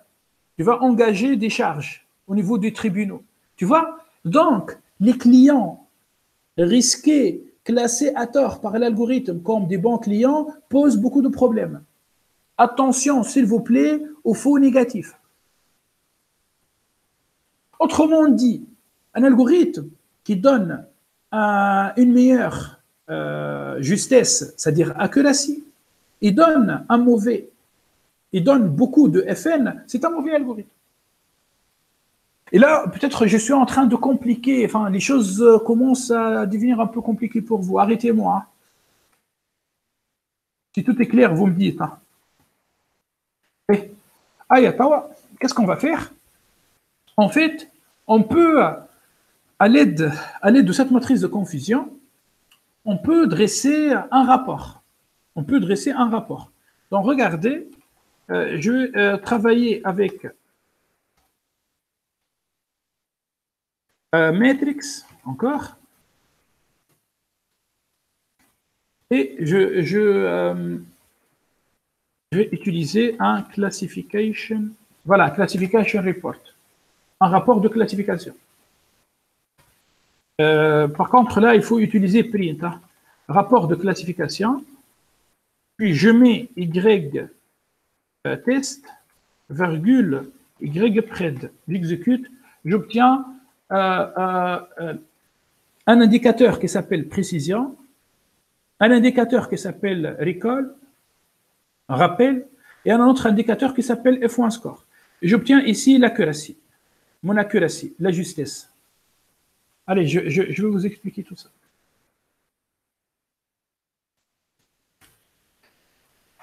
En fait, aujourd'hui, c'est un cours de découverte. Hein. C'est-à-dire, on est en train d'implémenter. Ce n'est pas un cours théorique. J'ai voulu que vous touchiez vraiment au code. Après tout ça, j'ai déjà enregistré des cours, j'ai des supports PDF et tout. Hein. Bon. Donc, avec ce rapport, j'obtiens un indicateur précision. Bon, c'est quoi la précision? La précision, c'est un indicateur qui travaille sur la première ligne. Sur la première ligne de la matrice de confusion.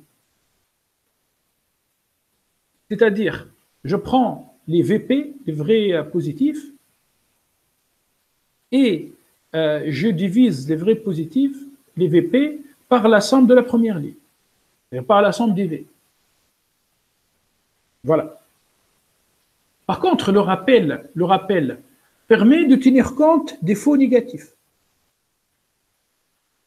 Donc, je prends les faux négatifs. Non, je prends les vrais positifs, 1374, je divise par la somme de la première colonne. Maintenant, le F1 score, c'est un mélange entre précision et recall. Donc, mélange entre la première ligne et la première colonne. Voilà. Voilà. Et on trouve bien évidemment notre justesse 0,79. Déjà trouvé ici. 0,79. Bon, là, c'est bon. Nous avons fini notre étape d'évaluation. Qu'est-ce qu'il nous reste? Il nous reste à tracer l'arbre de décision. Toi, tu vas me dire pourquoi l'algorithme arbre de décision a fait cette classification. Je pense que tu as envie de tracer l'arbre de décision, c'est-à-dire de représenter les règles de décision avec lesquelles cet algorithme a fait ses décisions. Donc, une minute, je vais charger un autre fichier.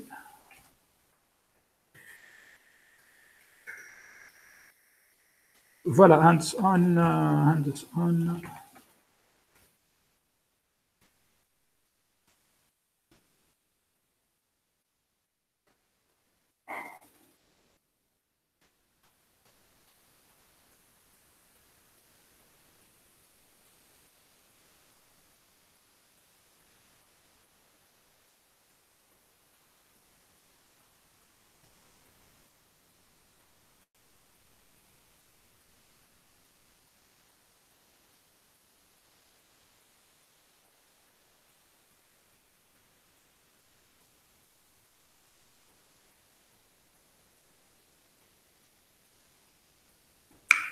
Ok, par moment, puis il est un peu lourd, quoi. Bref. Et, bon, je supprime ça. Voilà. Voilà. Dans ce fichier, je vous donne, en fait, un élément de réponse qui permet de tracer les différentes règles de décision dans le cas d'un arbre de décision. Bon, je vais vous envoyer ce code. Non, je vais supprimer cette partie-là déjà. Bon, je supprime la partie en bas.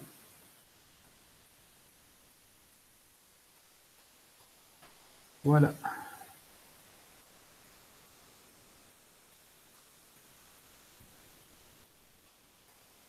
Ah oui. Bon, allez. Je vous envoie l'email. Esprit.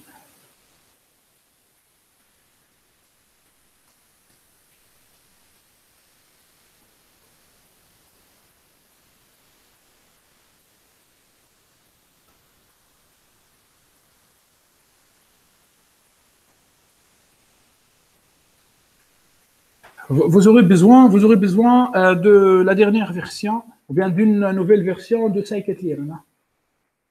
Donc, module data mining et IA.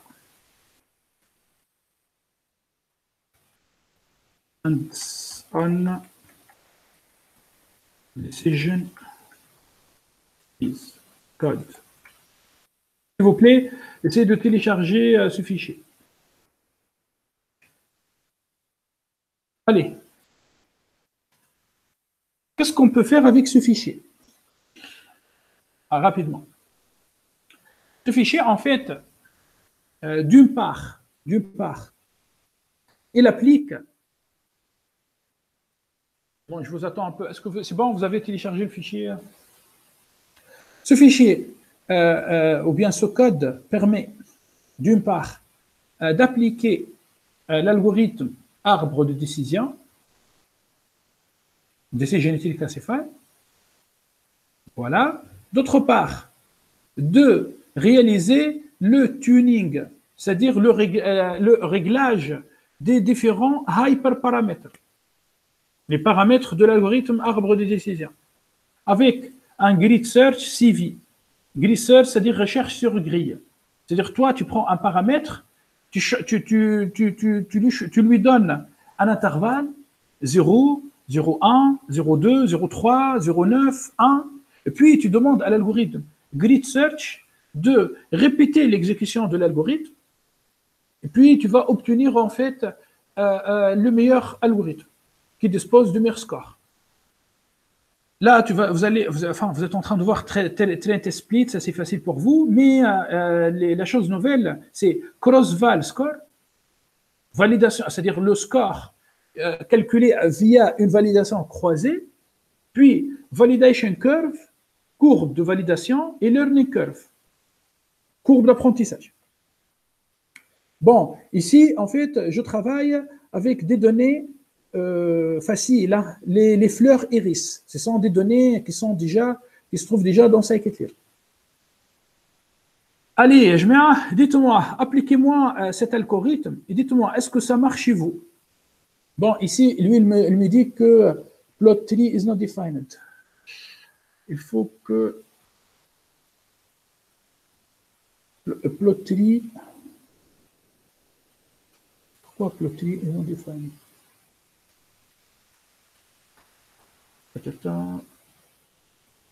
Je dois charger.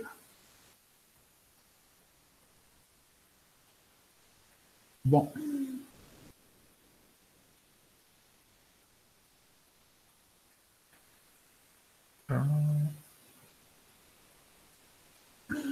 Bon, je vais juste googler cette erreur. Je vais aller dans Stack Overflow. Regardez pourquoi Plotly ne fonctionne pas chez moi. Plotly se trouve dans la bibliothèque scikit-learn, enfin version 0.22. Donc je dois updater ma bibliothèque scikit-learn. Déjà, j'aimerais savoir, est-ce que le code marche chez vous? Plotly. Donc, from scikit-learn, puis Plotly. C'est la même erreur. Voilà, erreur. C'est la même erreur. C'est la même erreur? Oui. Non, c'est bon, ça a marché chez moi. Regardez, s'il vous plaît, le LED. Vraiment, je m'excuse, hein, j'ai fait une grosse bêtise là. Ajoutez Plotly ici. Au niveau de from scikit-learn.tree, import DC genetic classifier, zid Plotly. Zidni Plotly. Enfin, c'est tout à fait normal. Regardez la loose. Je suis en train d'appeler une fonction alors que cette fonction n'est pas chargée. Et après, je suis en train de chercher sur Internet. C'est pas bien. B. امشي انت تويك قدام from scikit-learn.tree appelle Plotly. Bon, je t'envoie le code quand même. Désolé pour cette erreur. Pas bien. Mais, j'exécute. J'exécute ici et regardez qu'est-ce qu'on obtient. Boum, on obtient en fait un arbre de décision. Voilà. Tu vois? Par contre, cet arbre de décision, attention, il a été tracé avec un autre jeu de données. Qu'est-ce qu'on va faire, nous? Nous, en fait, on va tracer l'arbre de décision pour nous donner à nous, pour nous donner des axements des clients. B. Donc, je vais prendre ce bout de code quand même.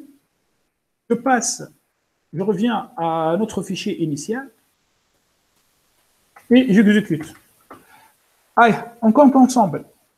Il y a combien de nœuds dans notre arbre? Je travaille en fait sur le fichier initial, le désaxement des clients. Quand même, c'est assez compliqué le désaxement des clients. Nous avons à peu près 8000 clients. 8000 clients. 11 variables. C'est très compliqué. On finit par 2201 nœuds.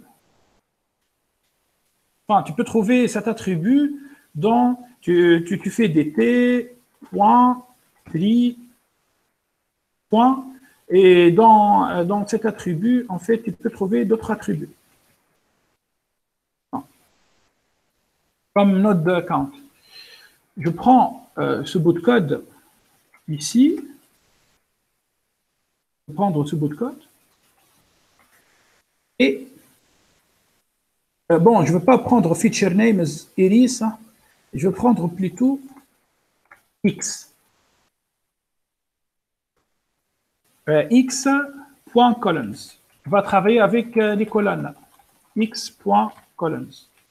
Je répète. Regardez x.columns, tu vois? Ça donne les noms des colonnes. Après, pour les classes, je vais faire plutôt y. Bien, laissez-moi plutôt écrire un objet itérable, hein, une structure de données 0,1. Mieux, hein. On exécute. Bon, il va me répéter Plotly is not defined. C'est pas grave, j'ai compris l'erreur. Donc, from scikit-learn.tree va charger Plotly. J'exécute. Must be a string. Ok, on va lui donner en fait une chaîne de caractères. Voilà, il va aimer maintenant. Ça prend un peu de temps. Hein. Bon, je vous envoie ce code.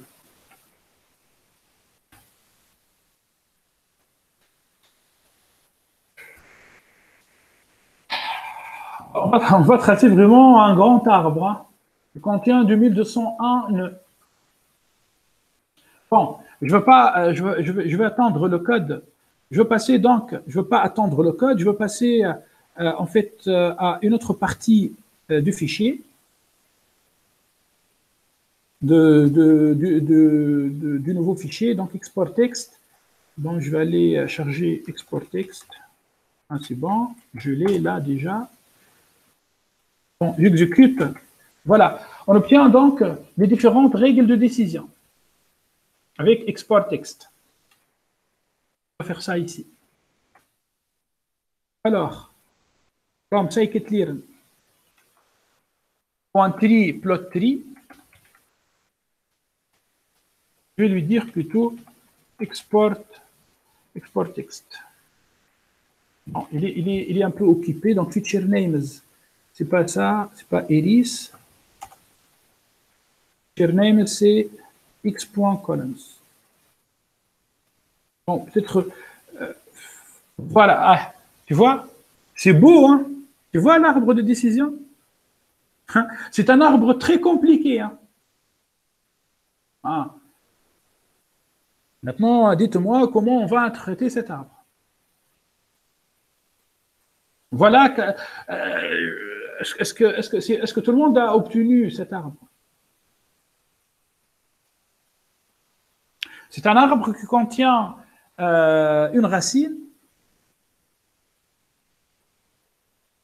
Puis, il y a des nœuds. Il existe bien sûr des mathématiques. Hein. Il y a des calculs mathématiques qui permettent de définir qu'est-ce qu'on met dans la racine, la variable. En fait, nous avons 11 variables. Il y a des variables qui sont plus importantes que d'autres. Il y a des variables qui sont plus importantes que d'autres variables. D'accord? Et le fait d'utiliser quelques règles de calcul mathématique, soit selon le critère entropie ou bien selon le critère Gini, ça permet en fait de mettre la variable la plus pertinente ici, et puis on commence à décomposer. Donc en bleu, je pense que ce sont les bons clients, en rouge, ce sont les mauvais clients. Voilà, donc ça c'est notre arbre de décision. C'est clair, c'est très compliqué de lire cet arbre. Donc qu'est-ce qu'on va faire? Export texte. On va plutôt dresser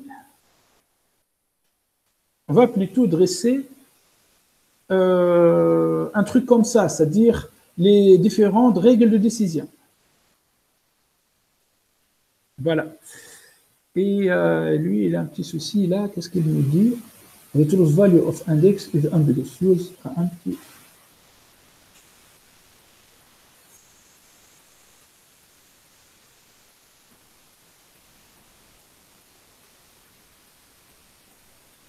Pourquoi elle m'a fait ça déjà? Bon, si je lui supprime ça. Voilà, c'est bon, il marche. Et, allez, regardez. Ok, ben, tant mieux, Abdelaziz Selmi. شوفوا الولاد. Toi, un autre jour, vraiment ضرب القاضي يعني في l'arbre de décision باش تسكت الناس الكل. En fait, tu prends tes données. Bien sûr, tu تعمل la compréhension des données نتاعك. Tu appliques la préparation des données, يعني, toutes les étapes de préparation des données. Pendant la modélisation, je parle bien évidemment en classification. Tu appliques l'arbre de décision, puis tu dois sortir l'arbre de décision. Les règles de décision. Sinon, on appelle ça interprétation du modèle. Mais donc, tu travailles un arbre de décision de cette manière. Elle est très compliquée. À cet égard, qu'est-ce qu'on va faire? En fait, on va dresser les règles de décision. Regardez. La première variable, c'est le feature numéro 4. Allez, on va aller chercher c'est quoi le feature numéro 4. En fait, ici, on n'arrive pas vraiment... Enfin, tu vois, tout ce texte donne les règles de décision. Feature 0 et ainsi de suite, ainsi de suite. Enfin, tellement nos données sont compliquées, même les règles de décision sont compliquées. Enfin, allez, qu'est-ce que je veux faire? En fait, je vais... C'est bon, là, je pense que tout le monde a obtenu ce résultat. Je veux travailler un peu ici. Je vais le répéter car c'est bizarre. Pourquoi il ne comprend pas feature names? Feature names. Pourquoi il ne comprend pas feature names? Enfin, je vais lui dire feature names égale à x.columns. Bon, quand j'exécute, j'obtiens un message d'erreur. Si je lui mets ça, enfin, dans une liste, mais de toute manière, non, je suis en train de faire de n'importe quoi là. Pas grave. Bon, j'ai une idée. Bon, pour x colonne là, pour x colonne, en fait, c'est si je transforme ça en une liste, j'obtiens bien ça, ok. Apparemment, il aime ça dans une liste. Hein. Non, pas ça. Dans une liste. Voilà, maintenant ça fonctionne. En fait, il faut transformer le x.columns en une liste. Il faut transformer x.columns en une liste. Regardez maintenant nos règles de décision. Donc, si l'âge de client est inférieur à 0,25, d'accord? Et si le nombre de produits est inférieur à 1,66. Et si le nombre de produits est inférieur aussi à moins 0,05. Ici, la géographie inférieure à 0 en Germanie est inférieure à 0,57, c'est-à-dire le client n'est pas allemand. Et ainsi de suite, ainsi de suite. On va trouver, en fait, donc, on va dresser une règle. Est-ce que le client, voilà, est-ce que le client est un bon client ou bien est un mauvais client? Enfin, on va lire ici, classe 0, c'est un mauvais client. C'est un mauvais client. Donc, son âge est inférieur à moins 0,13. Bien sûr, l'âge rescalé. Le score de crédit est inférieur à 0,75. Cette variable est inférieure à moins 1,22 et ainsi de suite. Vous voyez, voilà comment on fabrique nos règles de décision.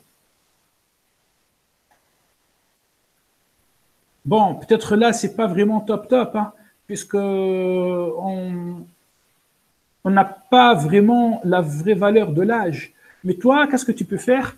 Tu peux, n'oublie pas que nous avons utilisé SS. Enfin, c'est quoi l'objet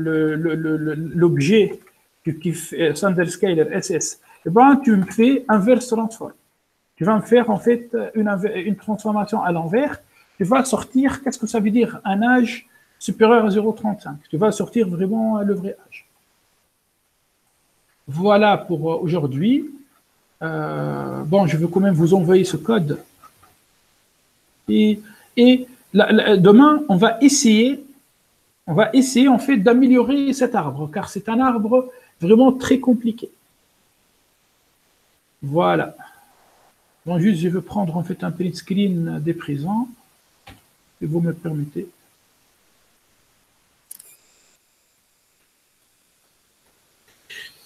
Bon, y a-t-il des questions? Là, techniquement, nous avons fini. Hein. S'il n'y a pas de questions, c'est bon, j'arrête la session. Arrêtez l'enregistrement.